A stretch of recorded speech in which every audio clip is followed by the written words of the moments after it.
Playing piano. Da da dum dum blat. Charlie winced when his wife hit the wrong note on the piano for the 32nd time that day. He knew it was the 32nd time because he'd kept count as he went about his daily chores, cleaning the lighthouse, checking the supplies, mending the rowboat. Charlie blamed himself for his wife's latest obsession. He should never have taken Myrtle to attend the concert when that highfalutin concert pianist came to town. But it was a special occasion and everyone they knew was going. So Charlie and Myrtle went too. And Myrtle decided right then and there that what she wanted more than life itself was to play the piano. Charlie tried to talk her out of it.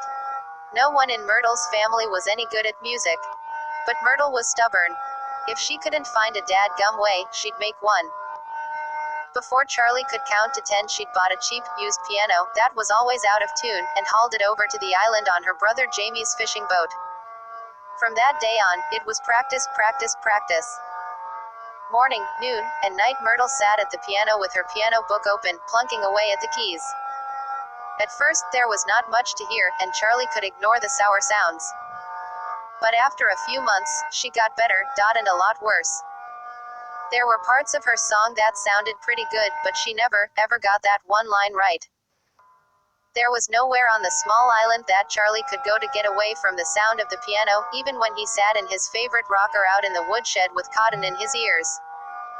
Myrtle's new hobby was the source of much contention between the husband and wife, who had never argued before in their entire lives. Now they argued every day about Myrtle's piano playing. At least try to learn another song, Charlie begged his wife. But Myrtle was stubborn. I ain't going to learn another song until I've mastered this one. You've got to practice to get better, Charlie. And Myrtle went back to her piano and started playing again. Da da dum dum blat blat ding.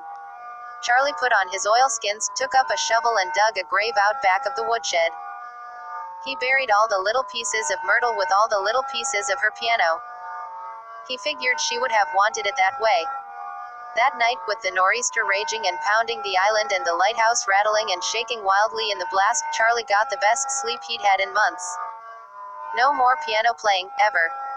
After the nor'easter blew itself out, Charlie spent the rest of the day cleaning the blood off the floor and walls of the lighthouse. After that, he did his daily duties and carefully noted in the logbook that Myrtle had been swept out to sea by a huge wave while patrolling the beaches, helping Charlie look for shipwrecks. In the middle of the night, Charlie was startled awake by a familiar sound. Da da dum dum blat ding. He sat bolt upright with an oath. It sounded just like Myrtle playing on the piano. This was impossible, since she was buried behind the woodshed.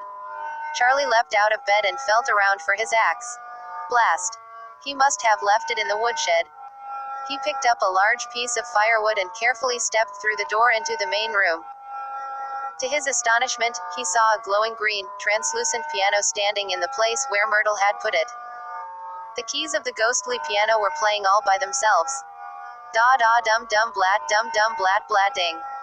Then he heard Myrtle's voice from the stairway leading up to the light.